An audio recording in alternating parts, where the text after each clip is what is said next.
दोस्तों, लोमश मुनि ने धर्मराज युधिष्ठिर से कहा, राजन, एक बार इंद्र और अग्नि महाराज उशीनर की परीक्षा करने के लिए आए। इंद्र ने बाज का और अग्नि ने कबूतर का रूप धारण किया। इस प्रकार वे यज्ञशाला में महाराज उशीनर के पास पहुंचे। तब बाज के भय से कबूतर अपनी रक्षा के लिए राजा की गोदी में छिप गया। तब बाज ने राजा से कहा, राजन, समस्त राजगढ़ केवल आपको ही धर्मात्मा बताते हैं, सो आप यह संपूर्ण धर्मों से विरुद्ध कर्म कैसे करना चाहते हैं? मैं भूख से मर रहा हूँ और यह कबूतर मेरा आहार है। आप धर्म के लोभ से इसकी रक्षा ना करें। तब राजा ने कहा, महापक्षिन, यह पक्षी तुमसे भयभीत हुआ अपने प्राण बचाने के लिए मेरी शरण में आया है। इसने अभय पाने के लिए ही मेरा आश्रय लिया है। यदि मैं इसे तुमसे बचा लूं तो इसमें तुम्हें धर्म क्यों नहीं जान पड़ता? देखो यह भय से कैसा कांप रहा है। इसने प्राणों की रक्षा के लिए ही मेरी शरण ली है। ऐसी स्थिति में इसे त्यागना तो अधर्म की बात है। जो पुरुष ऋषि मुनियों की हत्या करता है, जो गौ का वध करता है और जो शरणागत को त्यागता है, उन तीनों को समान पाप लगता है। यह सुनकर बाज बोला, राजन, सब प्राणी आहार से ही उत्पन्न होते हैं और आहार से ही उनकी वृद्धि होती है तथा आहार से ही वे जीवित रहते हैं। जिस धन को त्यागना अत्यंत कठिन माना जाता है, उसके बिना भी मनुष्य बहुत दिनों तक जीवित रह सकता है, किंतु भोजन को त्याग कर कोई भी प्राणी अधिक समय तक जीवित नहीं रह सकता। आज आपने मुझे भोजन से वंचित कर दिया है, इसलिए मैं जी नहीं सकूंगा और जब मैं मर जाऊंगा तो मेरे स्त्री बच्चे भी नष्ट हो ही जाएंगे। इस प्रकार इस कबूतर को बचाकर आप कई प्राणियों की मृत्यु के कारक बन जाएंगे। जो धर्म दूसरे धर्म का बाधक हो वह धर्म नहीं, कुधर्म ही है। धर्म तो वही है जिससे किसी दूसरे धर्म का विरोध ना हो।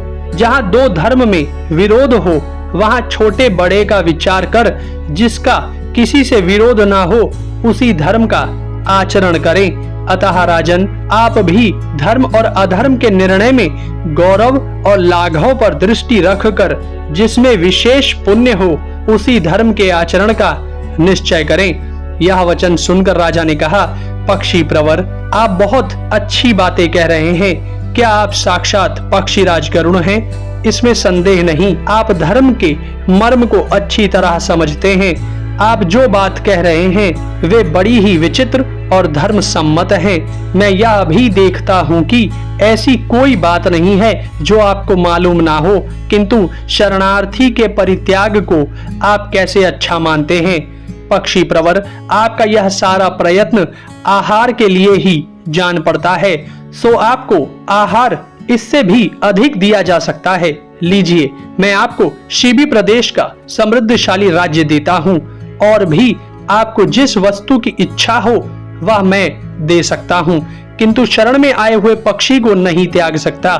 जिस काम के करने से आप इसे छोड़ सके वह मुझे बताइए, मैं वही करूँगा, किंतु इस कबूतर को नहीं दूंगा। तब बाज बोला, नृपवर, यदि आपका इस कबूतर पर स्नेह है तो इसी के बराबर अपना मांस काटकर तराजू में रखिए। जब वह तौल में इस कबूतर के बराबर हो जाए तो वही मुझे दे दीजिए, उसी से मेरी तृप्ति हो जाएगी। बाज की यह बात सुनकर राजा उशीनर ने कबूतर के बराबर का अपना मांस काटकर तराजू में रखा, परंतु दूसरे पलड़े में रखा हुआ कबूतर उनके मांस से भारी निकला, तो उन्होंने फिर अपना मांस काट कर रखा। इस प्रकार कई बार करने पर भी जब मांस कबूतर के बराबर ना हुआ तो वह स्वयं ही तराजू में बैठ गए। यह देखकर बाज बोला, हे धर्मज्ञ, मैं इंद्र हूँ और ये अग्निदेव हैं। हम आपकी धर्मनिष्ठा की परीक्षा लेने के लिए ही आपकी यज्ञशाला में आए थे। राजन, जब तक संसार में लोगों को स्मरण रहेगा तब तक आपका सुयश निश्चल रहेगा और आप पुण्य लोकों का भोग करेंगे। राजा से ऐसा कहकर वे दोनों देवलोक को चले गए। महाराज, यह पवित्र आश्रम उन्हीं महानुभाव राजा उशीनर का है।